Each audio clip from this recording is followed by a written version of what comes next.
माननीय विधायक श्री सतपाल जांबा जी।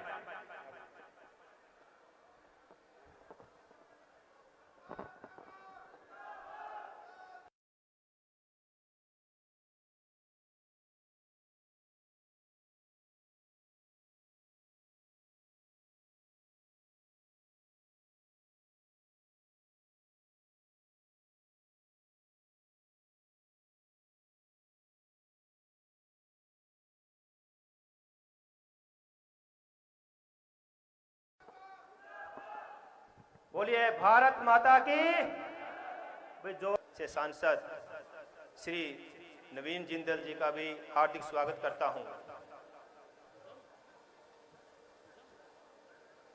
माननीय मुख्यमंत्री जी के नेतृत्व में हरियाणा प्रदेश के प्रत्येक नागरिक के हितों को ध्यान में रखते हुए नई नई योजनाओं को लागू किया जा रहा है और विकास कार्यों को गति प्राप्त हुई है। माननीय मुख्यमंत्री जी, मैं पुंडरी विधानसभा की तरफ से कुछ विशेष मांगे प्रस्तुत करना चाहूँगा जिनको पूरा करना अति आवश्यक है, जिसमें पुंडरी हलके की एक नई तस्वीर उभर कर सामने आएगी। मैं सबसे पहले पुंडरी हलके को एक सब डिवीज़न बनाने के लिए मांग करता हूं,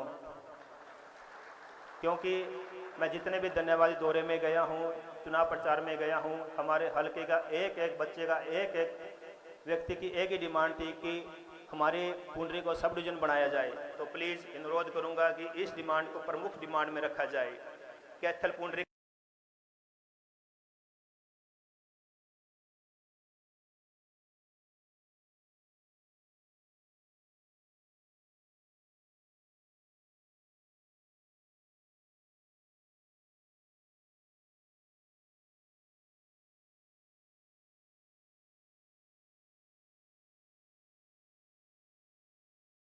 बाईपास निर्माण कराया जाए।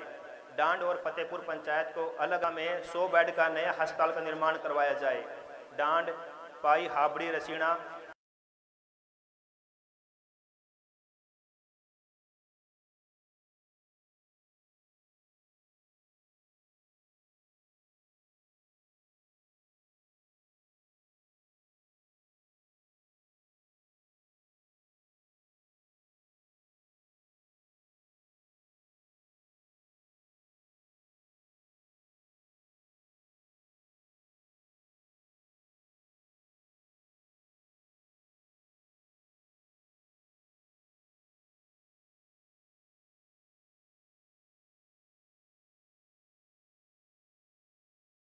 PSC को CSC बनाया जाए। इन सब डिमांडों को पूरा करोगे और हमारे पुंडरी हलके को एक नई सौगात दोगे। मैं मुख्यमंत्री जी आपसे ये बात बताना चाहूँगा कि बड़ी मेहनत से पुंडरी ने अब की बार नए रिकॉर्ड कायम किए हैं। पुंडरी ने इतिहास रचा है और ये इतिहास इसलिए भी रचा है क्योंकि पिछले 28 साल से यहाँ पे सूखा पड़ा था। तो मैं आपसे अनुरोध करूंगा कि पुंडरी की तरफ विशेष ध्यान दिया जाए, क्योंकि पुंडरी मुझे एक खंडर में मिली है, एक ऐसी विरासत मिली है कि यहाँ पे पिछले 28 साल से कोई भी बड़ी इंडस्ट्री नहीं लगी है। और जैसे कि आप अपने वादे, मुझे पता है जो आप कहते हो करके दिखाते हो, तो मैं आपसे भी अनुरोध करूँगा कि मैं भी आपसे एक वादा करके जाऊँगा। जैसे पिछली बार 25 दिसंबर 2023 को मैंने आपसे वादा किया था कि मैं पूरे पुंडरी हलके में सफाई अभियान शुरू करूंगा, और उसके मुताबिक मैंने पूरे 6 महीने में पूरे हलके में सफाई अभियान किया और उसको पूर्ण रूप से भी किया। और फिर 1 जनवरी 2025 से ये सफाई अभियान अब कम से कम 500 कार्यकर्ताओं के साथ मिलकर दोबारा शुरू होने जा रहा है, और आशा करूंगा कि आप हमें आशीर्वाद दोगे ताकि मेरा पुंडरी हलका, क्योंकि सर आपको पता ही है कि पूरे कैथल डिस्ट्रिक्ट में हमारी एक पुंडरी की सीट निकली है, तो सारे की बड़ी इच्छाएं भी बढ़ी हुई हैं कि हमारे मुख्यमंत्री आएंगे और बड़ा दिल दिखाएंगे और पुंडरी को बहुत सारी सौगातें दे के जाएंगे। मैं अपने बड़े भाई नवीन जिंदल जी का विशेष धन्यवाद करूंगा कि जब से वो हमारे सांसद बने हैं उन्होंने भी एक ही बात बोली है कि हमने अपने पूरे कुरुक्षेत्र लोकसभा को आगे लेके जाना है, और हमेशा जब भी मिले हैं सिर्फ और सिर्फ एक विकास की बात की है। तो मैं अपने पुंडरी वासियों से भी यही अनुरोध करूंगा कि हम सब ने मिलके अपने पुंडरी को बहुत आगे लेके जाना है। जो छोटी छोटी बातें होती हैं कि हेलमेट नहीं पहनना, ये सब हमारी सुरक्षा के लिए है। अगर हमने विकसित भारत का सपना देखना है तो हमने अपने आप को बदलना होगा, अपनी सोच को बदलना होगा। अगर हम अपनी सोच बदलेंगे तो देश बदलेगा। हमारे यशस्वी प्रधानमंत्री का एक ही सपना है कि हमारा देश विकसित बने। तो विकसित कैसे बनेगा? जब हम अपनी सोच बदलेंगे। हम देखते हैं कि हमारे आज भी गांव में इतना पानी व्यर्थ बर्बाद करते हैं। बहुत सारी चीज़ें हैं जो हमने बदलनी होगी, तभी हमारा देश विकसित बनेगा। हमारी सोच हमने विकसित करनी होगी, फिर हमारा देश विकसित होगा। और देश से बढ़कर कुछ नहीं होता। अंत में एक जयकारा दूंगा, जोर से बोलिए भारत माता की। धन्यवाद। जय हिंद।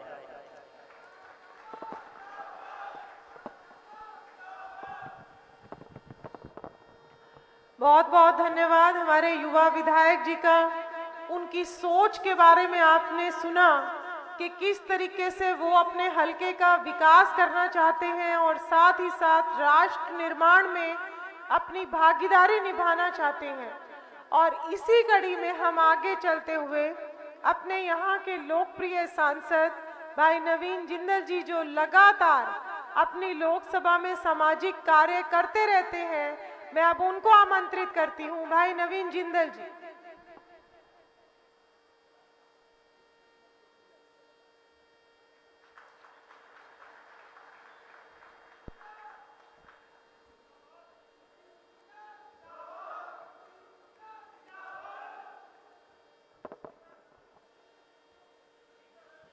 भारत माता की।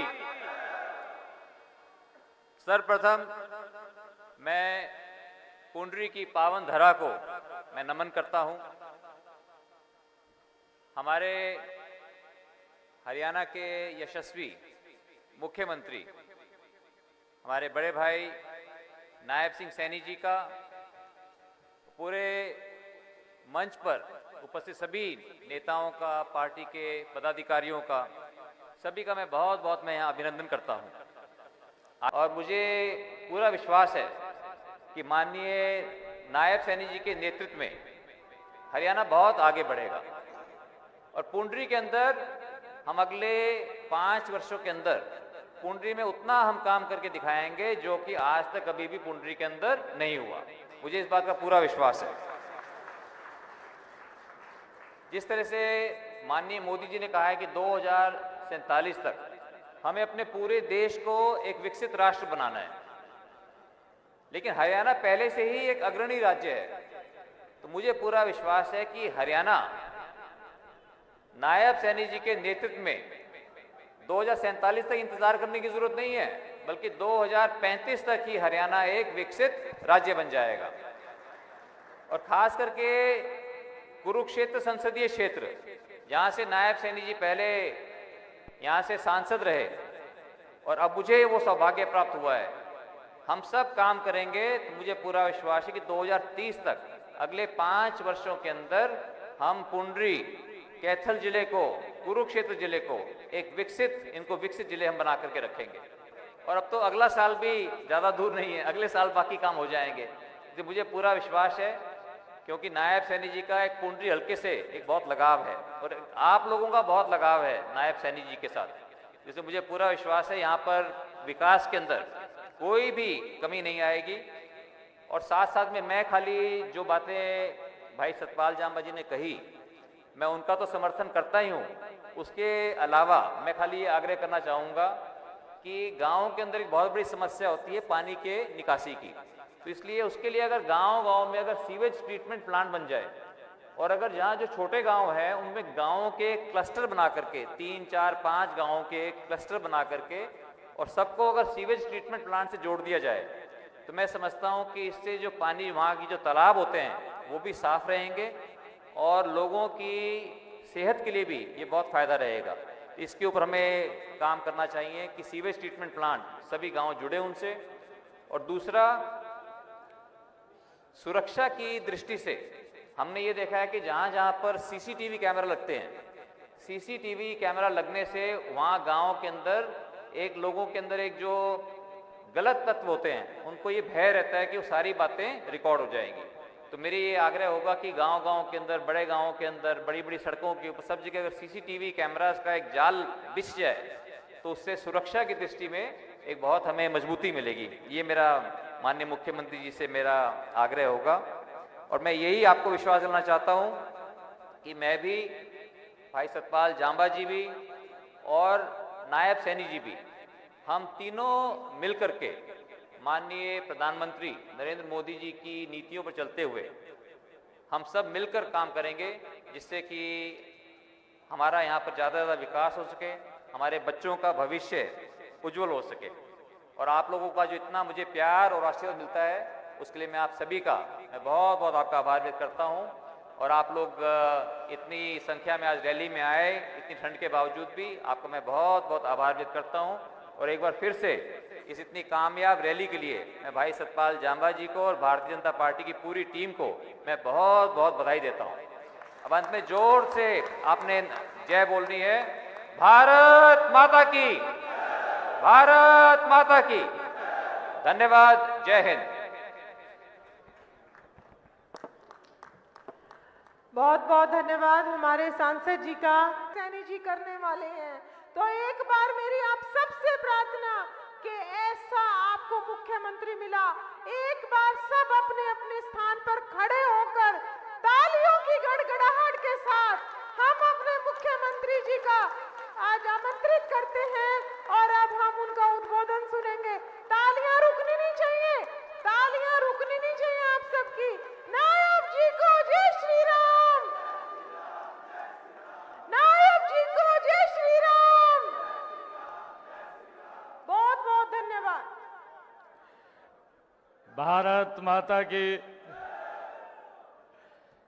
आप सबको दोनों हाथ जोड़ करके प्रणाम करता हूं। आप अपने स्थान पे बैठिए, ठंड में वैसे खड़े कर दिए।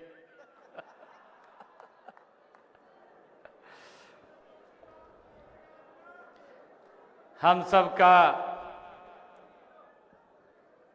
आज ये मेरा परम सौभाग्य है कि पुंडरी की सरदारी में आज आप सबका धन्यवाद करने के लिए आज मैं उपस्थित हुआ हूं। आप लोगों ने चाड़ा पाठ दिया भाई,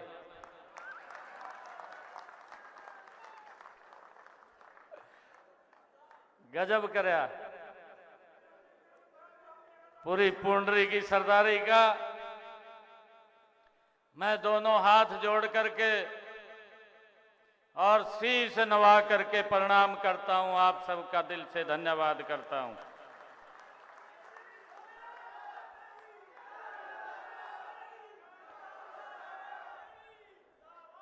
आज के इस धन्यवादी दौरे में मंच पर विराजमान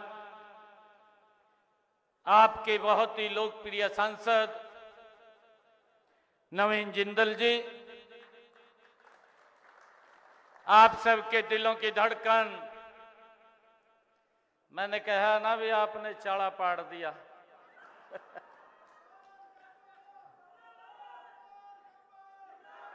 मैं चुनाव से पहले आया था, आप लोगों को अपील किया था कि मैं अपने परिवार में, अपने घर में आप लोगों से एक वोट मांगने के लिए आया हूं और वो वोट आपने सतपाल जांबा के रूप में चंडीगढ़ पहुंचाया है। मैं पुनः आप सबका दिल से बहुत बहुत धन्यवाद करता हूं।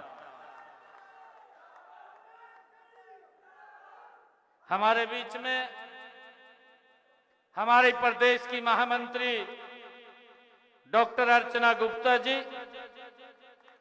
जिला के हमारे माननीय अध्यक्ष मनीष कठवाड़ जी, पूर्व में जिला के अध्यक्ष रहे भारतीय जनता पार्टी के वरिष्ठ नेता अशोक गुर्जर जी, जिला के हमारे प्रभारी हरियाणा सरकार के चेयरमैन अमरपाल राणा जी, पूर्व विधायिका और पूर्व में हरियाणा सरकार में मंत्री रही, कलाय से विधायिका रही आदरणीय श्रीमती कमलेश डांडा जी, पूर्व विधायक लीलाराम गुर्जर जी, पूर्व विधायक कुलवंत बाजीगर जी, जिला परिषद के चेयरमैन हक करमवीर कौल जी, प्रदेश कार्यकारिणी के हमारे सदस्य जसवंत पठानिया जी, अरुण सराफ जी, राव सुरेंद्र सिंह जी, सुभाष हजवाणा जी,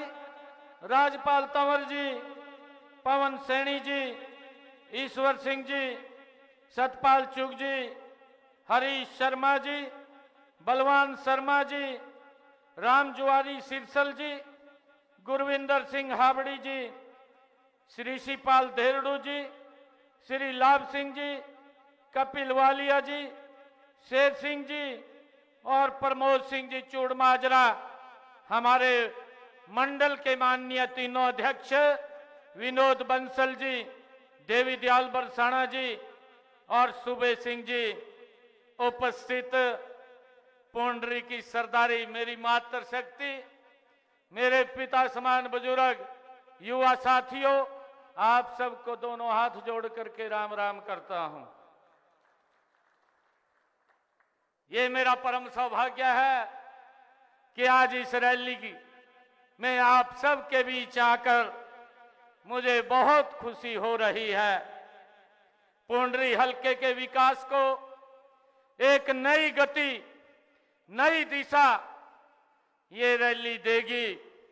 यह आयोजन सिर्फ रैली तक ही सीमित नहीं है, यह पुंडरी हलके के लोगों के जीवन में सकारात्मक ये बदलाव लाएगी।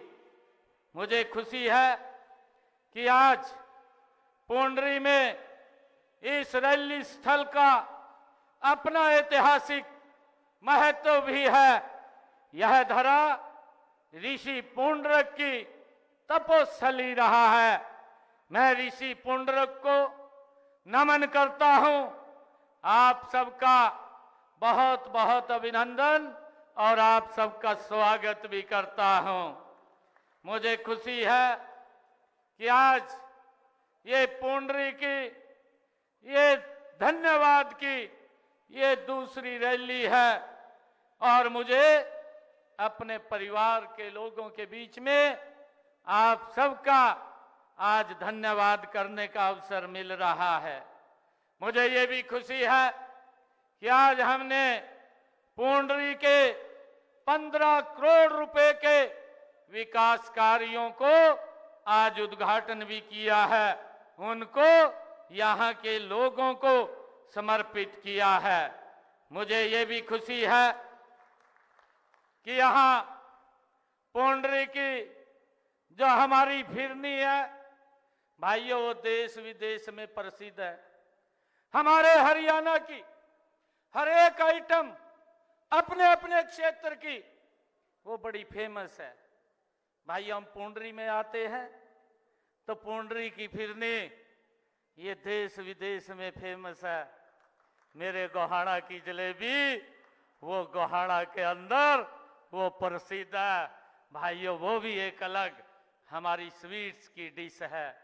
परंतु भाइयों, कुछ लोगों को मालूम नहीं है कि यहाँ पर क्या चीज प्रसिद्ध है, लोग किस चीज को लाइक करते हैं, क्योंकि हमारी संस्कृति के साथ ये जुड़ी हुई चीजें हैं। अगर मैं पुंडरी की, भाइयों, यहाँ पर फिरनी की बात करता हूं तो यह तीज के त्योहार के साथ ये जुड़ी हुई हमारी स्वीट डिश है, जो पूरे देश और प्रदेश के अंदर ये फेमस है। और गोहाना की जलेबी तो भाइयों पूरे देश में, दुनिया में वहां की प्रसिद्ध है। परंतु मालूम नहीं है कुछ लोगों को। भाई, किसी ने गड्डी में डब्बा धर दिया, डब्बा धर दिया, रान हो गए। कहा भाई इतनी बड़ी जलेबी या देखी नहीं आज तक किसी ने। सबसे पहले अपनी दीदी को फोन कराया, कहा इतनी बड़ी जलेबी। हर मंच पर जाकर कहने लगा, कहा जी इसकी एक फैक्ट्री लगानी चाहिए, इसमें हजारों की संख्या में लोगों को रोजगार मिलेगा। भाइयों, ये विजन है, ये नीति है, ये नियत है उन लोगों की काम करने की।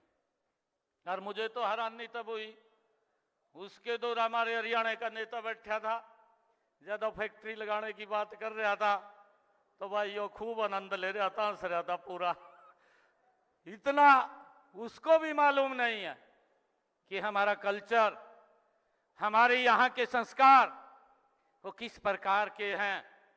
और हमारे हरियाणा प्रदेश का अगर कोई छोटा भी कस्बा है, उस कस्बे की भी अपनी एक अलग से खान पान का वहां कल्चर है, जो वहां के उस क्षेत्र का एक प्रमुख आइटम है। भाइयों हर जगह है। मुझे ये खुशी है आज आप लोगों के बीच में बताते हुए कि यहाँ की इस रैली से प्रदेश में एक सकारात्मक संदेश यहाँ से जाएगा। इन आयोजनों का, चाहे कल मैं कालका में था और आज पुंडरी में हूं, इनके अलग अलग नाम हो सकते हैं।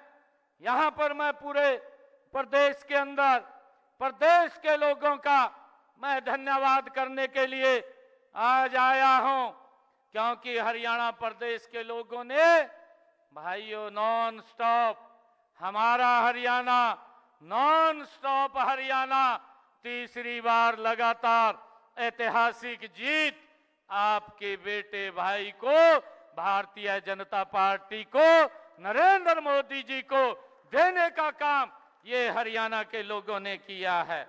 मैं आज जब अपने परिवार में आया हूं, भाइयों आप लोगों के माध्यम से मैं पूरे हरियाणा प्रदेश को भी दिल से बहुत बहुत धन्यवाद और साधुवाद देता हूं कि उन्होंने ऐतिहासिक जीत ये हरियाणा के अंदर दी है। एक ही लक्ष्य, एक ही मकसद, विकसित हरियाणा, विकसित भारत। और नरेंद्र मोदी जी का जो सपना है कि हमने विकसित भारत बनाना है, 2047 तक बनाना है। आदरणीय नरेंद्र मोदी जी, आज मैं पुंडरी में अपने घर के बीच में आया हूं। मैं एक बात कहना चाहता हूं, आपका जो विजन है विकसित भारत का, हरियाणा उसमें पीछे नहीं रहेगा। आपके साथ कंधे से कंधा मिला करके हरियाणा भी मेरा विकसित हरियाणा बनेगा। इसके लिए 3 गुना ताकत से हम भाइयों काम करेंगे। इस तीसरी डबल इंजन की सरकार में ये हमारा दायित्व है और इसको हम भली भांति समझते हैं, जानते हैं। भाइयों मुझे एक बात कहते हुए आप लोगों के बीच में, क्योंकि इलेक्शन चल रहा था, कई प्रकार की बातें भाइयों विपक्षी दलों के द्वारा वो उठाई गई, ऐसी ऐसी बातें उठाई गई भाइयों जिनको उनके अगर कार्यकाल में देखें उसको तो वो भूल गए। वो दूसरे की तरफ उंगली उठाना भाइयों आसान है। मुझे आज ये बड़ा आप लोगों के बीच में बात कहते हुए बड़ा दुख भी हो रहा है कि भाइयों आदरणीय अमित शाह जी ने कल ही संविधान के ऊपर चर्चा करते हुए राज्यसभा के अंदर कांग्रेस के उस चेहरे को नकाब कर रहे थे, उस चेहरे को जनता के बीच में दिखा रहे थे, जिस चेहरे के साथ लगातार 55 वर्षों तक कांग्रेस पार्टी इस देश के लोगों का, इस देश के गरीब का भाइयों शोषण करती रही और उन लोगों को अपमानित करती रही। भाइयों उसका वो पर्दाफाश कर रहे थे। और उन्होंने जब कांग्रेस का वो कार्यकाल था और कांग्रेस ने डॉक्टर भीमराव अंबेडकर जी भाइयों जिसको अपमानित करने का काम ये कांग्रेस के पीढ़ियों ने किया है, जवाहरलाल नेहरू से लेकर के इंदिरा गांधी से लेकर के राजीव गांधी और फिर उनका जो भाइयों एक प्रधानमंत्री बना और जिसको चलाने का काम ये सोनिया गांधी और राहुल गांधी करते थे, उसको ये अधिकार भी नहीं था कि अपनी तरफ से वो कोई एक शब्द भी बोल दे। भाइयों वो भी उसको पूछ करके बोलना पड़ता था। जिन लोगों ने डॉक्टर भीमराव अंबेडकर जी को अपने कार्यकाल के अंदर अपमानित करने का काम किया है और भाइयों जिन लोगों ने उसको इलेक्शन में हरवाने का भी काम किया है। भाइयों, जो व्यक्ति उस पवित्र संविधान की बुक को, जिसको राहुल बाबा को यह भी मालूम नहीं है कि उस पवित्र संविधान के अंदर क्या लिखा हुआ है, भाइयों उसका भी अपमानित करने का काम ये कांग्रेस के लोग करते हैं। और भाइयों, उस डॉक्टर भीमराव अंबेडकर जी को नरेंद्र मोदी जी ने और इस देश को डॉक्टर भीमराव अंबेडकर जी के अनुरूप पिछले 10 वर्षों में चलाने का काम अगर किसी ने इस देश के अंदर किया है, वो भारत मां का लाल नरेंद्र मोदी है। भाइयों, इन लोगों को तो पीड़ा हो रही है, इनके पास आज बात रखने के लिए कुछ नहीं है। और ये पीड़ा इसलिए हो रही है, क्यों गरीब की बात की जा रही है, क्यों गरीब को सहायता दी जा रही है। भाइयों, पूरी कांग्रेस का पेट खराब होया पड़ा। भाइयों, उनको तो सांस भी नहीं आ रहा। और जब कोई इस प्रकार की बात उनको लगती है तो भाइयों इस प्रकार से खड़े हो जाते हैं कि ये सबसे बड़े देशभक्त हैं। भाइयों, इनकी देशभक्ति तो कहां नजर आती है। ये कांग्रेस के लोग जिन्होंने उस पवित्र संविधान का अपमान करने का काम किया, धारा 370 ये कांग्रेस की ही देन है। जो धारा 370 जम्मू कश्मीर के अंदर लगाई गई थी, और भाइयों हमें परमिट लेकर के जम्मू कश्मीर के अंदर जाना पड़ता था, ये कांग्रेस की ही देन थी। परंतु भाइयों, डॉक्टर श्यामा प्रसाद मुखर्जी ने उस परमिट प्रथा को समाप्त किया, उसका विरोध किया। इस भारत मां के लाल नरेंद्र मोदी ने उस धारा 370 को समाप्त करके डॉक्टर भीमराव अंबेडकर जी के उस पवित्र संविधान का सम्मान करने का काम अगर किसी ने किया तो नरेंद्र मोदी जी है। भाइयों, और ये बात बोलते हैं, ये बात कहते हैं कि डॉक्टर साहब का अपमान कर दिया। अरे राहुल बाबा, तुझे अधिकार नहीं है, कांग्रेस के लोगों को अधिकार नहीं है कि वो डॉक्टर भीमराव अंबेडकर जी के ऊपर ऐसा पवित्र व्यक्ति जिसका पूरा जीवन भाइयों उसने इस देश के पवित्र संविधान को देने के लिए दिया है, आप लोगों को अधिकार नहीं है कि उसके ऊपर कोई एक शब्द कह सके। भाइयों, डॉक्टर भीमराव अंबेडकर जी ने जो ये पवित्र संविधान दिया है, हमारी सरकार ने भाइयों उन गरीब लोगों को वो अधिकार अगर नरेंद्र मोदी जी ने दिया है कि उनको 5 लाख रुपए का आयुष्मान कार्ड दे करके डॉक्टर भीमराव अंबेडकर जी के उन सपनों को पूरा करने का काम ये नरेंद्र मोदी जी ने किया है। भाइयों, उसको चिंता नहीं है, इलाज के लिए ये सम्मान ये नरेंद्र मोदी जी ने दिया है। भाइयों, वो अपने कार्यकाल को भी बताएं, 55 साल तक इस देश के ऊपर शासन किया है। 55 सालों में कितने आवास बना करके दिए हैं, ये राहुल बाबा प्रेस कॉन्फ्रेंस करके दिल्ली में देश के लोगों को बताने का काम कर। हमारी 10 साल की कार्यकाल के अंदर 4 करोड़ मकान बना करके प्रधानमंत्री आवास योजना के तहत डॉक्टर भीमराव अंबेडकर जी के उस सपने को पूरा करने का काम ये नरेंद्र मोदी जी ने किया है। भाइयों, भारतीय जनता पार्टी की सरकार ने किया है। भाइयों, मुझे खुशी है आज आप लोगों के बीच में बताते हुए कि हमने ये भी निर्णय किया कि जिन परिवारों की इनकम 1,80,000 रुपए से कम है, ऐसे परिवारों की छतों के ऊपर प्रधानमंत्री सूर्य हर घर मुफ्त बिजली योजना के तहत 2 किलोवाट का सोलर पैनल लगाने का काम ये हमारी सरकार कर रही है। और अभी तक हमने 1 लाख परिवारों की छतों के ऊपर ये सोलर पैनल लगेंगे और हमने लगभग 6,000 साढ़े 6,000 घरों की छतों के ऊपर ये बहुत कम समय के अंदर लगे सोलर पैनल 2 किलोवाट का लगवाने का काम ये हमारी सरकार ने किया है और गति से कर रहे हैं। भाइयों, लोगों का बिजली का बिल फ्री हो जाएगा। ये जो सपना डॉक्टर भीमराव अंबेडकर जी ने देखा था उसको पूरा करने का काम ये हमारी सरकार कर रही है। और भाइयों, ये बोलते हैं, ये किस प्रकार से बोलते हैं? भाइयों, इनका जवाब ये देश के लोगों ने दिया है। राहुल बाबा को कुछ और नहीं फंसा, ना कोई बात थी, ना कोई मुद्दा था, ना इनके पास बताने के लिए है। कांग्रेस के पास ना नीति है, ना नियत है, ना इनका नेता है भाइयों जो कोई इनको दिशा दे सके या इनको कोई दिशा के ऊपर आगे ले जा सके।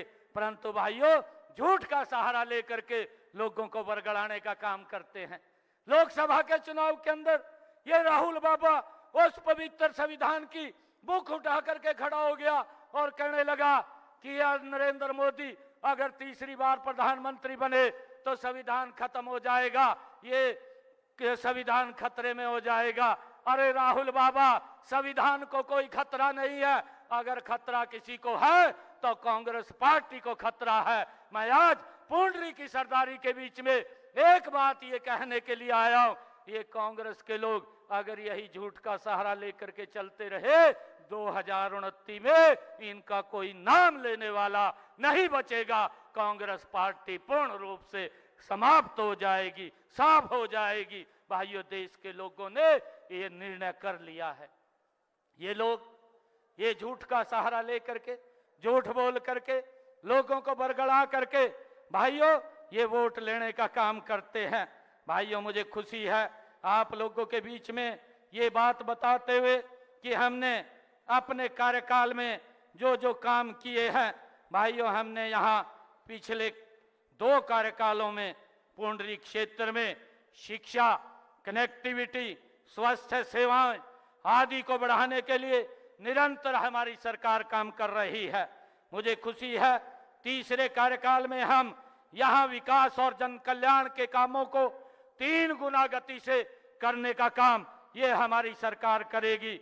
इस क्षेत्र के विकास के लिए हमारे पूर्व में मुख्यमंत्री रहे आदरणीय मनोहर लाल जी ने 108 घोषणाएं की थी, इनमें से 91 घोषणाएं पूरी हो गई हैं। 6 घोषणाओं के ऊपर गति से काम चल रहा है। मैं कुछ कामों का जिक्र आप लोगों के बीच में करना चाहूंगा। मैं बताना चाहूंगा कि हमारी सरकार ने पिछले 10 वर्षों में भाइयों इस देश को नहीं, इस प्रदेश को नहीं, पूरे क्षेत्र का समान रूप से काम करने का कार्य ये हमारे भाइयों सरकार ने पिछले 10 वर्षों में किया है। हमने डांड को भाइयों खंड का दर्जा देने का काम हमारी सरकार ने किया है और मुझे खुशी है इस क्षेत्र से गुजरने वाले अंबाला से कोटपुतली कॉरिडोर जो NH भाइयों 152D जिसके ऊपर 10 करोड़ 646 रुपए की लागत से ये बनाया गया है। भाइयों हरियाणा की ये रीढ़ की हड्डी है, आज हरियाणा को इसका बड़ा लाभ मिल रहा है। ये पिछले 10 वर्षों में हमारी सरकार ने बड़ी गति से इसको बनाने का काम किया है। मुझे ये भी खुशी है कि कैथल से करनाल 4 लाइनिंग सड़क जिसके ऊपर 175 करोड़ रुपए की लागत से ये बनाया गया है, लोगों के जीवन को सरल और सुगम करने का काम ये हमारी सरकार ने किया है। मुझे ये भी खुशी है कि पुंडरी में बरसाती पानी की निकासी और सीवरेज लाइन बिछाने पर भाइयों 12 करोड़ 68 लाख रुपए की राशि खर्च की गई है और हाबड़ी सब ब्रांच की रिमॉडलिंग का कार्य 12 करोड़ रुपए की राशि से भाइयों जारी है। मुझे ये भी खुशी है बताते हुए कि दुसैन, पबनावा, जंडोला, सिरसल गांव में 33 केवी सब स्टेशनों का निर्माण 13 करोड़ रुपए की लागत से किया गया है। हाबड़ी गांव में हॉकी अकादमी का निर्माण 8 करोड़ 80 लाख रुपए की लागत से किया गया है। फर्ल गांव में डांड पुंडरी 4 लेन सड़क का निर्माण तथा लाइटिंग का कार्य 7 करोड़ 38 लाख रुपए की लागत से ये किया गया है। पबनावा में औद्योगिक प्रशिक्षण संस्थान के भवन का निर्माण 4 करोड़ 50 लाख रुपए की लागत से ये किया गया है। पेहवा चौक से पाई रोड तक 4 लाइनिंग सड़क और लाइटिंग पर 5 करोड़ 83 लाख रुपए की राशि वो खर्च की गई है। पुंडरी गांव में इंडोर आउटडोर स्टेडियम का निर्माण 5 करोड़ की लागत से किया गया है। भाइयों बहनों, माननीय प्रधानमंत्री श्री नरेंद्र मोदी जी ने विकसित भारत बनाने के लिए 4 स्तंभों किसान, युवा और महिला और गरीब पर विशेष रूप से जोर दिया है।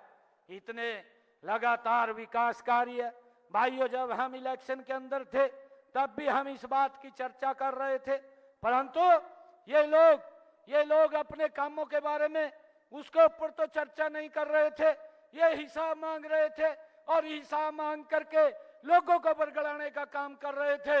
मैं हरियाणा की जनता को प्रणाम करता हूं, दिल से धन्यवाद करता हूं कि कांग्रेस पार्टी को हिसाब देने का काम हरियाणा की जनता ने किया है। भाइयों, उनको सबक सिखाने का काम ये हम हरियाणा की जनता ने किया है।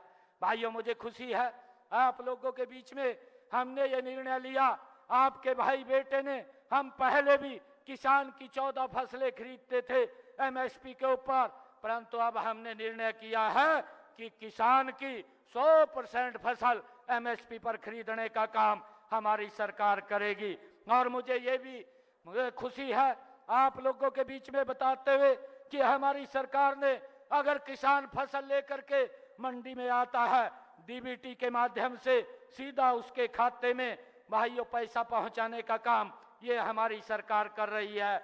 मुझे खुशी है कि 12 लाख किसानों के खाते में 1,25,000 करोड़ रुपया डायरेक्ट उसके खाते में पहुंचाने का काम ये हमारी सरकार ने किया है। अगर 72 घंटे से ज्यादा उसकी पेमेंट को हो जाता है तो ये हरियाणा सरकार आपको ब्याज सहित आपके खाते में पैसा पहुंचाने का काम ये हमारी सरकार करती है। मुझे ये भी खुशी है कि हमने इस खरीफ की सीजन के अंदर भाइयों बरसात कम हो रही थी, हमारी सरकार ने निर्णय किया कि किसान के खर्चे कम होने चाहिए और उस निर्णय के आधार के ऊपर हमने प्रति एकड़ 2,000 रुपया किसान के खाते में पहुंचाने का काम ये हमारी सरकार ने किया है। मुझे खुशी है 825 करोड़ रुपया हरियाणा के किसान के खाते में पहुंचाने का काम ये हमने किया है। हमने ये भी निर्णय किया जो कांग्रेस कभी सोचती भी नहीं थी कि हमने पूरे पुराने लंबे समय से एक अभियान अंग्रेजों के समय से मेरे किसानों के ऊपर लगता था, हमने उस अभियान का पूरा सरचार्ज वो भी माफ करने का काम किया है और इस अभियान को भी जड़ से समाप्त करने का काम ये हमारी सरकार ने किया है। भाइयों, मुझे खुशी है कि हमने ये भी निर्णय किया, इसे पिछले दिनों विधानसभा के अंदर हम बिल लेकर के आए, जो हमारे पट्टेदार किसान थे लंबे समय से उसके ऊपर खेती करते थे परंतु उनके नाम जमीन नहीं थी। हमने ये निर्णय किया कि कलेक्टर रेट लेकर के उन पट्टेदार किसानों के नाम वो भूमि को उनका मालिकाना हक दिया जाए। ये निर्णय भी हमारी सरकार ने भाइयों पिछले दिनों किया है। हमने ये भी निर्णय किया कि जो व्यक्ति पंचायत भूमि के अंदर जिसका अपना मकान उसने बना हुआ था और उसके ऊपर एक कोर्ट की तलवार लटकी रहती थी, केस चलता रहता था, लिटिगेशन के अंदर रहता था और कब मकान गिर जाए उसके लिए वो चिंतित रहता था।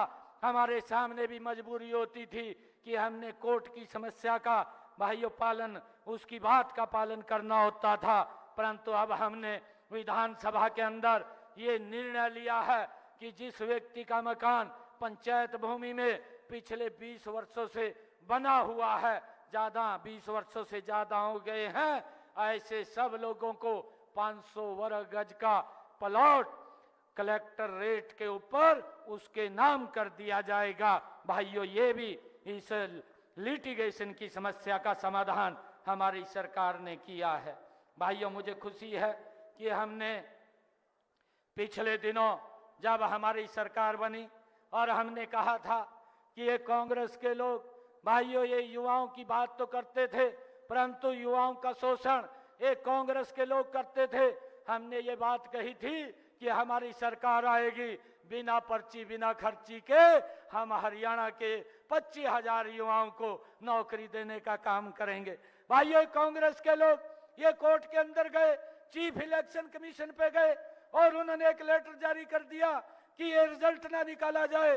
हरियाणा के युवा मेरे पास एकत्र होकर के आए कि आप रिजल्ट निकाल दीजिए, कहीं दुर्भाग्य से कांग्रेस की सरकार बन गई तो हमारे सपने चूर चूर हो जाएंगे, हमें नौकरी फिर भाइयों खरीदनी पड़ेगी। परंतु मैंने उनको आश्वस्त किया कि चीफ इलेक्शन कमीशन ने ये लेटर निकाला है कि आप रिजल्ट नहीं निकाल सकते। मैं रिजल्ट तो नहीं निकाल सकता, परंतु आपको एक विश्वास देता हूं। मैंने हरियाणा के युवाओं को कहा कि मैं ज्वाइनिंग तब लूंगा जब आपको ज्वाइनिंग दूंगा। 25,000 युवाओं को, ये हरियाणा के इतिहास में पहली बार हुआ है कि हरियाणा के इतिहास में बिना पर्ची बिना खर्ची के एक समय के अंदर 25,000 बच्चों ने पहले ज्वाइन किया, फिर आपके बेटे ने शपथ लिया। भाइयों, हमने उस बात को भी पूरा किया है। हमने जो बात कही है उस बात को हमने पूरा करने का काम किया है। जो HKRN के माध्यम से या कोई पार्ट 1 पार्ट 2 के माध्यम से हमारे जो बच्चे लगे हुए थे, ऐसे 1,20,000 युवाओं को भी हमने सुरक्षित करने का काम ये हमारी सरकार ने किया है। भाइयों, कांग्रेस के लोग किस प्रकार का झूठ अफवाह फैलाने का काम करते रहे कि अग्निवीर का क्या होगा। मैंने कहा था, चुनाव के दौरान कहा था कि अग्निवीर को तो कुछ नहीं होगा, और कांग्रेस तेरा क्या होगा। भाई, आप अपने बारे में विचार कर लीजिए। और ये हमने इसके ऊपर एक नीति योजना बना करके हरियाणा के अग्निवीर के लिए भाइयों सीधी भर्ती के अंदर 10% का आरक्षण देने का काम ये हमारी सरकार ने किया है। और भाइयों, हमने इस बात को लेकर के अग्निवीर भाइयों को सुनिश्चित किया है कि आपको कोई भी अग्निवीर हरियाणा के अंदर आएगा उसको हम हरियाणा सरकार की नौकरी देने का काम ये हमारी सरकार करेगी। भाइयों, हमने पिछले 10 वर्षों के अंदर हरियाणा में 79 नए राजकीय महाविद्यालय खोलने का काम किया, जिसमें 32 महाविद्यालय लड़कियों के लिए खोले गए हैं। भाइयों, हमारी सरकार बड़ी गति से कार्य कर रही है। हमने गरीब परिवारों के छात्राओं की 12वीं कक्षा तक, छात्राओं की स्नातकोत्तर तक कक्षा तक फीस माफ करने का भी निर्णय हमारी सरकार ने लिया है। भाइयों, मुझे खुशी है आप लोगों के बीच में बताते हुए कि हमने ये भी निर्णय किया, क्योंकि हमने अपने संकल्प पत्र के अंदर कहा था कि जो हमारे किडनी के पेशेंट हैं और भाइयों उनका खर्चा हर महीने 20-25 हजार डायलिसिस कराने में होता था, परंतु आज हरियाणा के किसी भी सरकारी हॉस्पिटल और मेडिकल कॉलेज के अंदर भाइयों डायलिसिस का कोई पैसा नहीं लगता। भाइयों, फ्री में वो करने का काम हमारी सरकार कर रही है। भाइयों, हमने ये भी कहा था कि 70 साल से ऊपर के बुजुर्गों को 5 लाख रुपए का वो आयुष्मान कार्ड देने का काम हमारी सरकार करेगी।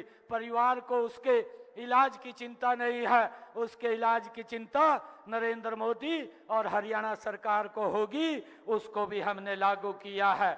और भाइयों, मुझे ये भी खुशी है, चिरायु आयुष्मान कार्ड के माध्यम से हमने 45 लाख परिवारों को 5 लाख रुपए तक का सालाना मुफ्त इलाज दे करके 2140 करोड़ रुपया उनके इलाज के लिए खर्च किया है। हमने ओबीसी समाज के पिछड़े वर्ग के लोगों की क्रीमी लेयर की आय सीमा को 6 लाख रुपए से बढ़ा करके 8 लाख रुपए करने का काम भी ये हमारी सरकार ने किया है। भाइयों, मुझे खुशी है कि हमने पिछड़ा वर्ग ए और बी को भाइयों पंचायती राज संस्थाओं और शहरी स्थानीय निकायों के अंदर आरक्षण देने का काम भी हमारी सरकार ने किया है। हमने हैप्पी योजना के तहत भाइयों हरियाणा प्रदेश के जिन परिवारों की इनकम 1 लाख रुपए से कम थी, ऐसे परिवारों को 1000 किलोमीटर तक भाइयों हरियाणा रोडवेज की बस में फ्री में मुफ्त में यात्रा करने का लाभ भी हमारी सरकार ने दिया है। भाइयों, मुझे खुशी है कि हमने लगातार हरियाणा प्रदेश के लोगों के हित में भाइयों मजबूत काम हमारी सरकार ने किए हैं। मैं आज आप सबको इस अवसर के ऊपर बहुत बहुत बधाई भी शुभकामनाएं भी देता हूं। मुझे खुशी है कि आज हमारे सतपाल जांबा जी ने हमारे पुंडरी के विकास के लिए कई यहाँ पर अपने मांग पत्र में कई बातें रखी हैं। मैं आज पुंडरी की सरदारी में ये कहना चाहूँगा कि जिन स्कूलों के भवन पुराने हो चुके हैं या उनकी मरम्मत करने, नवीनीकरण करना है, ऐसे स्कूलों के ऊपर 5 करोड़ रुपए की लागत से पुंडरी हलके के सरकारी स्कूलों का ये निर्माण किया जाएगा। आज इसकी भी मैं घोषणा करता हूं, जो हमारे सतपाल जांबा जी ने अभी बात रखी है। गांव फतेहपुर और तथा बदनरा में भूमि उपलब्धता के आधार पर वहां पर हेल्थ सेंटर बनाने का काम भी हम करेंगे, इसकी भी मैं घोषणा करता हूं, जो हमारे सतपाल जांबा जी ने इस बात को रखा है। सतपाल जांबा जी ने मंडी बोर्ड की सड़कों के निर्माण की, उनकी मरम्मत की भी बात कही है। इसके लिए भी मैं 5 करोड़ रुपया मंडी बोर्ड की सड़कों के लिए देने की आज घोषणा करता हूं। पीडब्ल्यूडी विभाग की सड़कों की मरम्मत के लिए भी पुंडरी हलके में जो भी सड़कें हैं उनके नवीनीकरण के लिए 10 करोड़ रुपया मैं देने की घोषणा करता हूं। मुझे खुशी है कि हमारे सतपाल जांबा जी ने ये कहा है कि कैथल करनाल पुंडरी बाईपास बने। कैथल करनाल पुंडरी बाईपास बनाने की फिजिबिलिटी कराई जाएगी और ये फिजिबिलिटी जो ही पूरी होगी इसको भी करवाने का काम ये हमारी सरकार करेगी। मुझे जो सतपाल जांबा जी ने आरडीओ से 28,000 तक चंदाना माइनर की मध्यवर्ती संरचना की बात कही है, उसका भी पुनर्वास करवाया जाएगा और आरडीओ से 48,600 तक थरोटा माइनर का पुनर्वास और आरडी 48,600 से 54,200 तक मरम्मत के साथ साथ इसकी संरचना की मरम्मत भी कराई जाएगी। भाइयों, अभी एक ग्राम कॉल के अंदर नहर विश्राम गृह का जो रेस्ट हाउस है उसके नवीनीकरण की बात कही है, उसका भी पुनः निर्माण कार्य किया जाएगा। और एक हमारे सतपाल जी ने कहा है कि सरकार द्वारा नए उपमंडल बनाने का यहाँ पर इस पुंडरी को किया जाए। मैं आज ये घोषणा करता हूँ कि सरकार द्वारा पुंडरी को उपमंडल बनाने के लिए जो कमेटी बनी हुई है उस कमेटी के अंदर मैंने पूछा है कि ये एप्लीकेशन यहाँ दी हुई है, जो ही इसकी रिपोर्ट आएगी मैं ये आज घोषणा करता हूँ कि पुंडरी को भाइयों उपमंडल का दर्जा दिया जाएगा। ये भी मैं आज घोषणा करता हूँ। मैं ये भी आज कहता हूँ कि सांच गांव में राजकीय high school senior secondary school में अपग्रेड किया जाएगा। भाइयों, ये मांग ये सतपाल जांबा जी ने रखी है। सांच गांव में राजकीय हाई स्कूल है, उसको सीनियर सेकेंडरी स्कूल के रूप में अपग्रेड किया जाएगा। और एक और जल्दी ही यहाँ पर कबड्डी एकेडमी पाई के अंदर जो कबड्डी एकेडमी है उसको रेनोवेशन का कार्य चल रहा है, उसको भी जल्दी पूरा कर लिया जाएगा। और मैं आज जो सतपाल जांबा जी ने कहा है कि पुंडरी नगर पालिका समिति एवं फतेहपुर गांव में सीसीटीवी कैमरे भी लगवाए जाएंगे। और मैं आज यहाँ पुंडरी के विकास कार्यों के लिए विधानसभा क्षेत्र के लिए अलग से 5 करोड़ रुपए देने की मैं घोषणा करता हूँ। भाइयों, यहाँ के विकास कार्यों को हम रुकने नहीं देंगे। मैं आज आप लोगों को इस बात से आश्वस्त करता हूँ कि गति से 3 गुना गति से हम इस विकास कार्यों को करने का काम ये हमारी डबल इंजन की सरकार करेगी। मैं आज आप लोगों के बीच में आज पुंडरी की सरदारी का बहुत बहुत दिल से धन्यवाद करने के लिए आया हूं कि आप लोगों ने जो सम्मान जो मान दिया है, मैं आपको आश्वस्त करता हूं कि पुंडरी की सरदारी के सम्मान को आपका भाई बेटा कम नहीं होने देगा। आपके सम्मान को बढ़ाने के लिए हम दिन रात मिलकर के काम करेंगे। भाइयों नवीन जिंदल जी और सतपाल जांबा जी, हम मिल करके इस क्षेत्र का विकास गति से करने का काम करेंगे। आप सब इतनी भारी संख्या में आए हैं, आप सबका मैं दिल से बहुत बहुत धन्यवाद करता हूं। एक जोरदार जयकारे के साथ भारत माता के, भारत माता के, वंदे वंदे। बहुत बहुत धन्यवाद।